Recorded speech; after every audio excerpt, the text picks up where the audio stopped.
আজ শেয়ার করব চিংড়ি মাছের ভাপা। একটি থালাতে পেঁয়াজ বেটে নিয়েছি, রসুন বেটে নিয়েছি, আদা বেটে নিয়েছি, জিরা মরিচ বেটে নিয়েছি, লঙ্কা গুঁড়ো নিয়েছি, হলুদ গুঁড়ো নিয়েছি, লবণ নিয়েছি আর নিয়েছি 200 গ্রাম চিংড়ি মাছ। নমস্কার বন্ধুরা, আমি কল্পনা। আমার চ্যানেলের পক্ষ থেকে সবাইকে জানাই শুভেচ্ছা ও ভালোবাসা। আজ শেয়ার করব চিংড়ি মাছের ভাপা। তার জন্য লাগবে একটা টিফিন বাটি। টিফিন বাটিতে করে দেখো তোমরা আমি কীভাবে রেসিপিটা বানাচ্ছি। টিফিন বাটিতে নিয়েছি চিংড়ি মাছটা। দেখো সবাই সবাই একটু দেখতে থাকো। পেঁয়াজ বাটা দিয়ে দিলাম,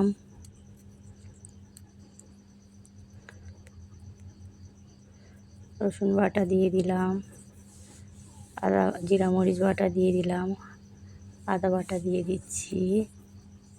সমস্ত একে একে সব মশলাগুলো দিয়ে দেবো।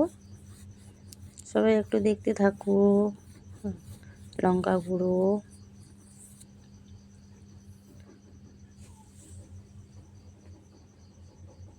হলুদ গুঁড়ো,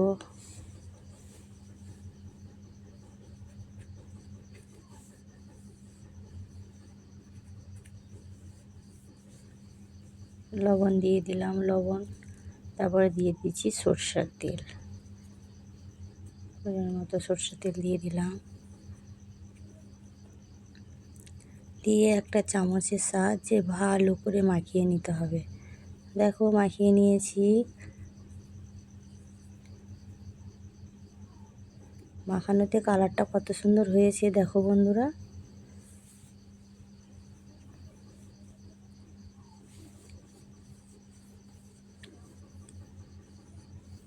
সবাই একটু দেখতে থাকো কিভাবে আমি চিংড়ি মাছের ভাপা বানাচ্ছি। এইবার আমি টিফিন বাটি চাপাটা লাগিয়ে দিলাম। গ্যাস জ্বালিয়ে গ্যাসে আমি ভাত হাঁড়ি বসিয়েছি। সবাই একটু দেখতে থাকো। ভাত হাঁড়িটা ফুটছে। এই ভাতের হাঁড়ির ভেতরেই টিফিন কৌটোটা বসিয়ে দেবো।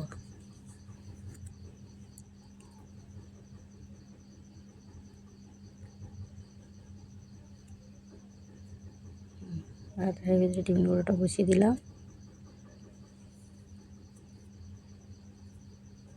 সবাই একটু দেখতে থাকো।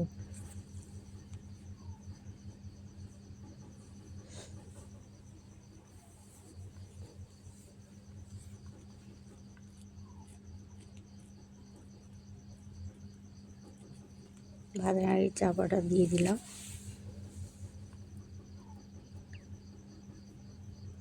দেখো ফুটছে ভাতের হাঁড়িটা।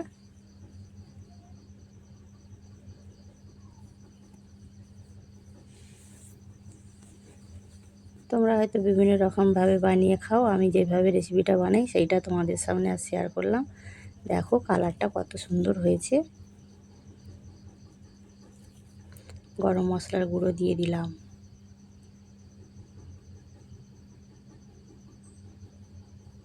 দিয়ে চামচ দিয়ে ভালো করে একটু নেড়ে দিচ্ছি। দেখো শুধু কালারটা কত সুন্দর হয়েছে। আমি তো ট্রাই করে দেখেছি, খেতে খুব সুন্দর হয়েছে। তোমরাও বানিয়ে দেখতে পারো কেমন লাগে।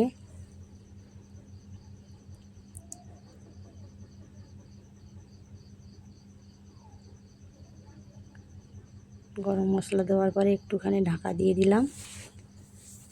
তারপরে এই যে একটা প্লেটে ঢেলে দিলাম। সবাই একটু দেখতে থাকো। দেখো শুধু কালারটা কত সুন্দর হয়েছে।